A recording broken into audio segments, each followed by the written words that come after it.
Alright, so now today is early afternoon in Iowa, and it's the end of June. We're having a nice break from the heat and the humidity thanks to the rain that God sent to us the last couple days. So this is low 80s, going to be like high 70s tomorrow, which is going to be amazing for the end of June. So I'm so thankful for that. I definitely like cooler weather than hot weather, so I'm very, very grateful. So right now we just finished up planting the flowers that I like to get for pots and things for make our farm look nice. Now, and they are all annuals because, you know, every year. So now this is our last one that is a perennial actually. And what we had this great idea that we lost a lot of big oak trees passed through the years, right? I mean, they get old, they die, you know, whatever. And they get hollow, then they fall down due to storms or just rain, things like that.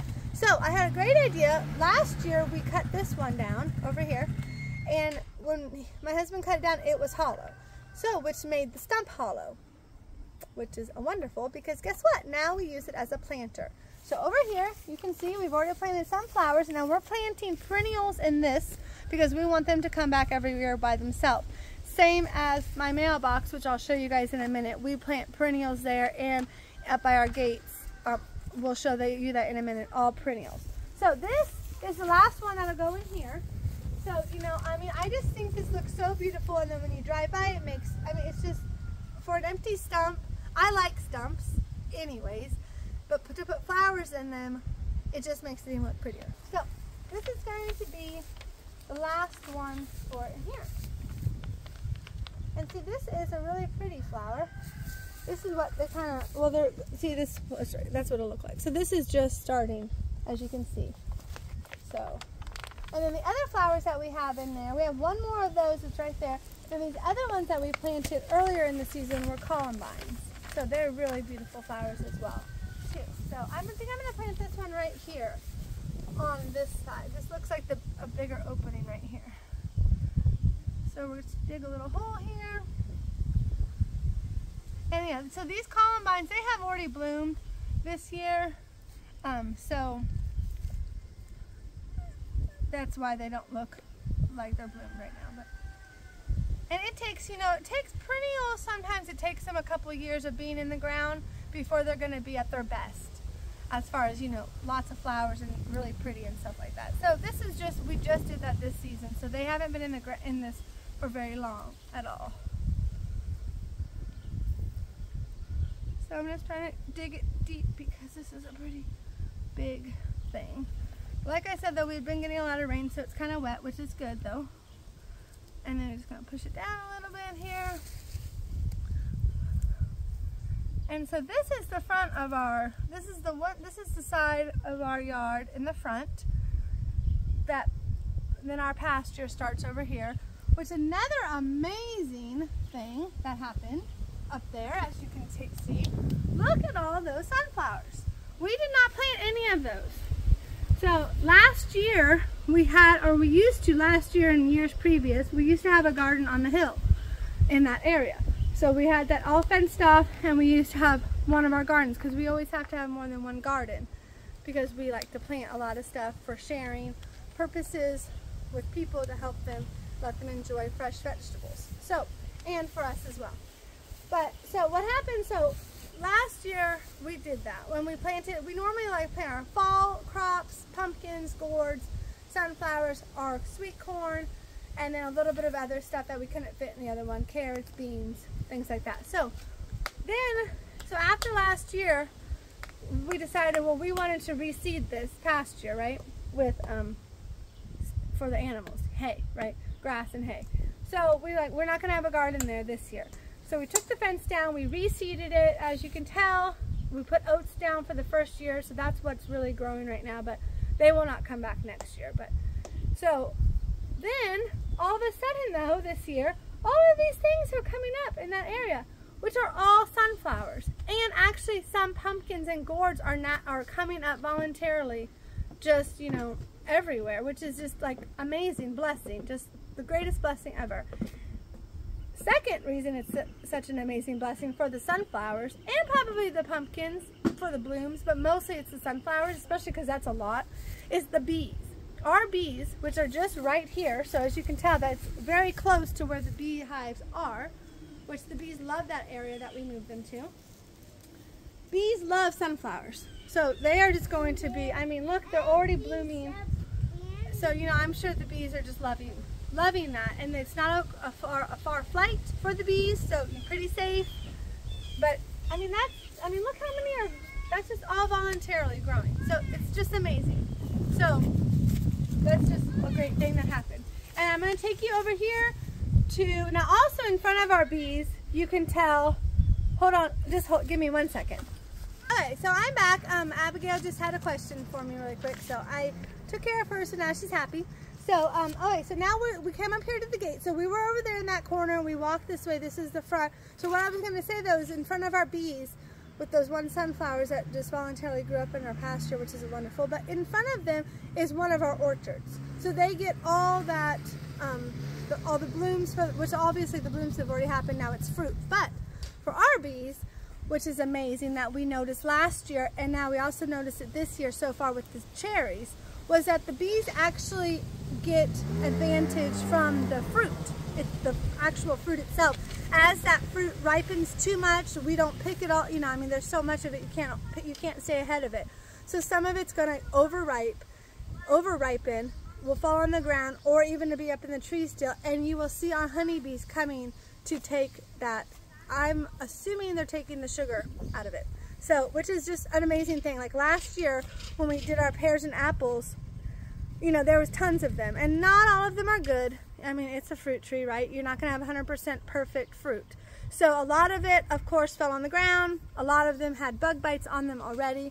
So we just raked it all up, and then we actually just left those piles of that fruit, which normally people would say, why did you do that, right? That's going to attract bugs, which actually we wanted it to attract those honeybees. We were letting them have all of that fruit nectar and fruit sugar to take back with them, which is utilizing that fruit. So, I mean, you know, any way that you can use it, it's perfect. So our bees really have an advantage, I feel, that they get that extra fruit stuff. So anyways, so they have all that. Now we're here to the gates. And we have on side of the gates, a long time ago, we built these flower beds and we put bulbs in them. So there's like lilies, daylilies, lots of other bulbs, and they're all perennials, of course, so they come back every year and they spread. As you can tell, look how much they have spread over the years. And we put a pine tree in each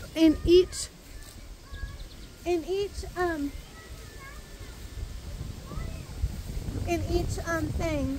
I'm going to have to actually be right back one more time. I'll be right back. So, okay, I'm back. Had to help Abigail one more time. So, when you have little kids, this is what happens, right? But it's okay. It's not a big deal. So, anyways, back to these flowers in these flower beds. So, Asiatic lilies, daylilies, multiple colors, as you can see right now. Tiger lilies, and I have forgotten the one. I think it's not a gladiola. It is, and so they're not gladiolas, they're irises, multiple color irises. So for some reason I had that in my head, gladiolas. I don't really know why, but I did. And then also what we did was when we first moved here and we did this flower beds, I really love honeysuckles. So we did a honeysuckle right here on this side of the fence. As you can see, look how beautiful it is. I mean, it's grown. It's grown, but for some reason when we did that, we didn't do it evenly, which I always like even, so I don't even know why we didn't do it even. But we decided this year we did do another honeysuckle over here. Now it's not as big right here. See that little, so I mean, it'll catch up, of course, so then it'll be even again. But honeysuckle, I just love the smell of honeysuckle. So we used to live in Virginia, and that grew wild, and so it was really, I love that smell. So, okay, so now onto the mailbox. As you can see across there, we put our mailbox, what it's on, you know, the mailbox itself is on a post, but we put the post in a tank and we filled it with dirt so we could plant bulbs and perennials in that. So every year, it's beautiful. Now this is the year it has been the most beautiful. Like I said, it takes these flowers, these perennials, takes them a couple of years to get going. So, as they get going, as they get going, you know, they're just going to keep getting more beautiful, more beautiful, more beautiful, right? So this year, look how beautiful that mailbox is. I mean, that's like my most favorite, right? So that's that. So now what we're going to do is we're going to go over here to these bees, and I have another cool thing that happened in one of my flower pots right next to the bees. And then I have a couple notes to tell you about the bees, which the reason we had to write it as notes is because we're getting up, you know, quite a bit of hive, so we can't really remember it all, right? So let's take a walk over here to the bees. Hey, wait for me. You can meet us, sis, yeah.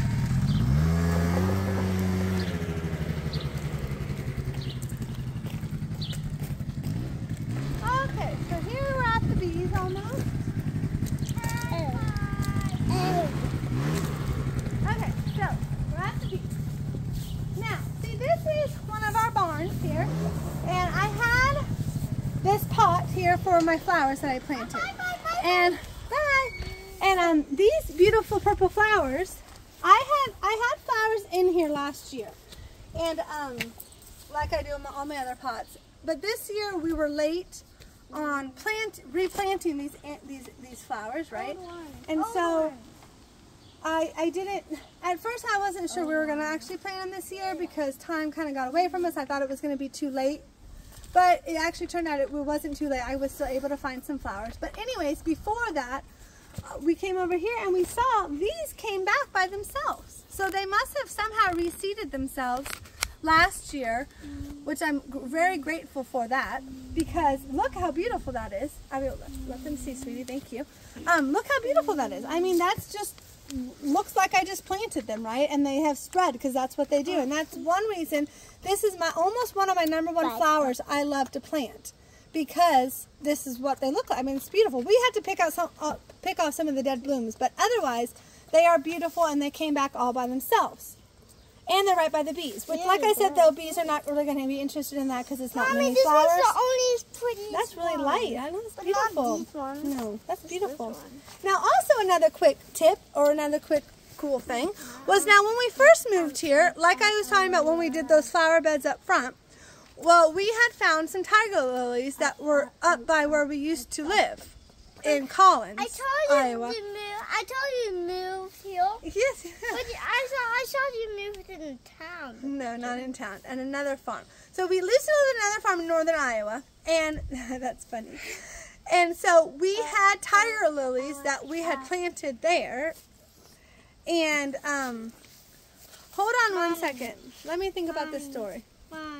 Okay, so now I got this story straight. It's been a long time. It's been a lot of years, so I can't quite remember. But what happened, so we had found, when we lived up in Collins, where we had found them, there were some in the ditch, because they kind of grow wild here in Iowa.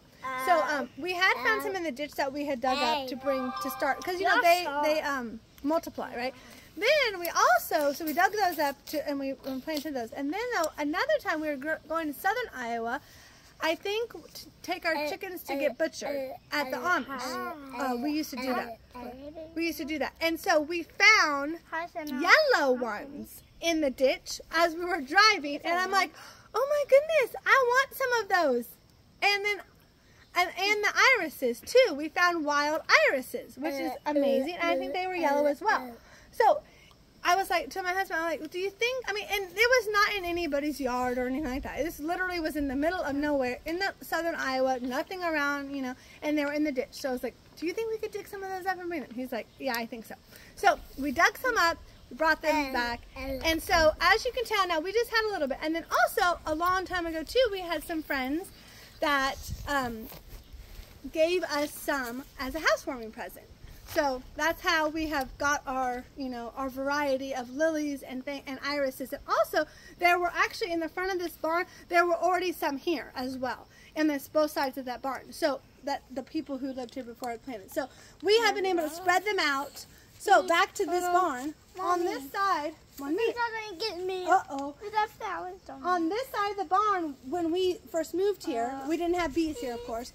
we planted them on this side of the barn because I thought that looked so pretty, which I was right. And I mean, they have multiplied like crazy.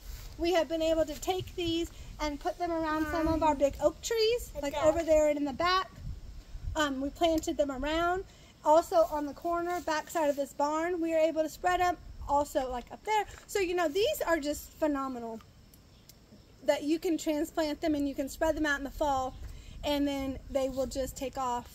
And it's just, you know, you continue, it's a continual thing as they spread. So anyway, so now, so last year though, we got bees, right? So we had them, we just started off with 3 hives. Well, really 2, and then we found another hive. So then we had them in the back pasture behind the house. We thought that would be okay, which then, you know, they liked it all right. But then we're like, for winter, we're like, that's probably not a good area because it's not protected really. You know, it gets cold in Iowa. They need a better area for winter. So, Mommy, yes. Those bees aren't going to get me. There's a bee on my face. No, that's a flower. So what we decided to do was, so me and my husband were like, well, where can we move these bees to keep them good, make it easy for us to get to them, kind of protect them from the winter. Stuck in my hair. We were like, right here, right on this side of the barn, because this is pointing south, so they're going to be blocked. This barn will block them from the north for winter, so that's really good, right? And also, they have all of our orchard in front of them, the flowers behind them, as you can see. Look how beautiful that looks. Like I said, I mean, now this is a good amount of flowers, so the bees may enjoy this. Like I said, they like, you know, big amount of flowers to be efficient with their time. But, you know, this is pretty close, and yeah, that's so funny. Yeah. Wow, it stuck to you. So, so this is why these. So look how beautiful that looks. I mean, now this, we've been here for 12 years, almost 13 years. So this has taken that long, but I mean, it's amazing, right? I mean, you would never think that was able to do that. And then, like I said, this year now they have all those sunflowers on the hill. So the bees are just, it's amazing. So now back to the bees really quickly. So we are up to 10 hives now. Like I said, just last year is when we bought our first 2. And then we found a feral colony in a tree. Somebody did call us for my husband to get out. So we had 3 colonies last year. And we overwintered them. They all came out of winter perfectly fine. You know, we were so excited because a long time ago we had bees and we never could overwinter them. Yeah, we never could overwinter them. So we were so blessed and we were so excited. We prayed to God and we said, please God, let this work for us. We really want to do this bees, you know, we're really interested in them, we love them. Please let this work for us. And now, as you can tell, this is just the end of June. He really has taken our prayer seriously because we're up to 10 hives from 3. So it actually, you know, they keep kind of wanting to expand. And so we're trying to actually slow them down a little bit because we're running out of boxes. First of all, we have no more boxes. And kind of we're running out of room, right? So we kind of 10 is kind of like our number we like. So let me tell you a little bit about them because we kind of looked at them earlier today, and not all of them yet, but the variety, the majority, I mean. So was it last weekend we did a split, or 2 weeks ago? 2 weeks ago we had to do another split, which was what, the 3rd split of this season, that's phenomenal in itself, right? So the far back one over there, you can kind of see it if you can. We'll get closer to it for you guys. It only has the 2 boxes, right? So, and so that one is a Russian one. So that one is a Russian bees. The queen, that was one of the splits that we did from the 2 weeks ago. And so she had, well yeah, if you go back to my videos, you can see the reason for that. I mean, I won't tell it to you, I won't re-say that again, but go back to my videos, find it when we split this one other hive, and that's how we got these other splits. But you go back to that video and you can see it. But anyways, I won't say that today. But anyways, so this one is a Russian one. They had queen cells. That we're waiting for her to hatch. So she's hatched. So we see that she's hatched when we checked her today. We didn't see her, so she's probably out on her mating flight, which is good, right? And so But there's a lot of bees in there. I mean, there's a lot. So, but they are doing good. So we are going to wait. Probably by next weekend, we'll probably see eggs. If she is able to come back, that will give us the sign, right? So now the second one here is another Russian hive, and as well the same thing for her as this one. The queen had to hatch, so we checked her, or we checked it. Be careful with that candy. Yeah, you better go up there. And so she did hatch. I don't know if you have. And again, we couldn't find her, so she's probably out on her mating flight as well. So next weekend, of course, we're going to come back to these two to see if we're seeing eggs. So then we know she came back. Now, the third one in is another Russian one. This is definitely one of our original ones. And they're doing wonderful. They are up. They have the 2 honey supers on the top, which are almost filled up. They are pulling out that second one right now. They're filling that up. So by next weekend, as long as everything is going the way it has been going, they are going to need a 3rd honey super already. I mean, that was just to be the first week of July. So, that's another thing. We don't have any more honey supers, so we have to go buy these for multiple hives, as you will see in a minute, for them to fill up. So this is amazing. So now we're on to this 4th hive. Now this is the feral colony that we found last year. So this one, the queen is kind of different. We don't know what kind of queen she is, of course, because they were wild. And so she's kind of slower, you know, at times. She goes faster, but she kind of slows down. She doesn't really do the same patterns as the other queens, which is okay though. I mean, she's doing her job, right? So they are doing good. They are up to their 2nd honey super as well. You can see they are pulling that out, and next week we will check them again to see if they need the 3rd one as well. Now, that was 4, now we're on to 5. The 5th hive right here. Now this is one of our original ones as well. And now I don't say the word right. I don't know how to say it. They're like from Canada, I believe. They originate from Canada. So I don't know how to say the word, but that's okay. I'll just call it sass, okay? That's what we'll call them. We'll call them sass.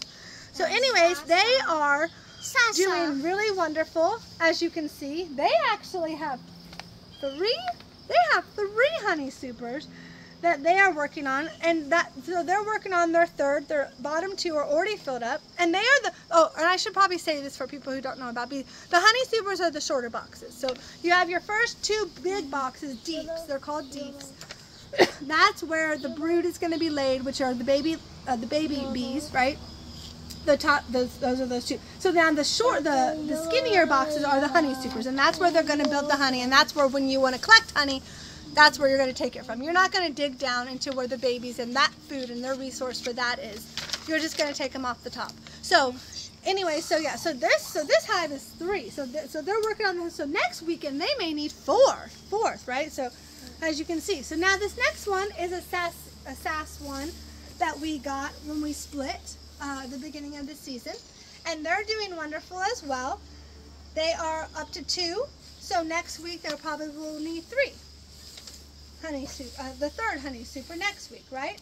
Now, let me see, what's number was that? 1, 2, 3, 4, 5, 6. So now we're at 7. So this is 7. Now we're back to Russian from a split we did from one of our other Russians. And they are younger. They're not as advanced because it was from a split, so they are still working. They're doing good though. They're the queen, she's in there. This is one where they raised their own queen, so they did this all by themselves. She hatched, she went on her mating flight, she came back, she was fine, she's been laying eggs, her brood is good, her eggs are good.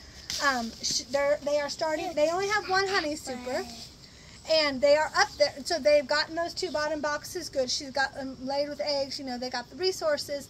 So now they're starting to go to the 1st honey super, which is amazing though, because this is a young colony for sure. And now these next 3 are the younger colonies as well. And I'm going to be, with my husband, we're going to be going through these now. And I'm going to be able to do 1 by myself. So I'm going to watch him do 2. I've been watching, of course I help them throughout all of this, but I'm actually going to do one all the way by myself, which I've never really done by myself. So I'm pretty excited about that, and we will show you guys on another video. So thanks for watching, and check back to see what happens with these other 3 colonies. Bye!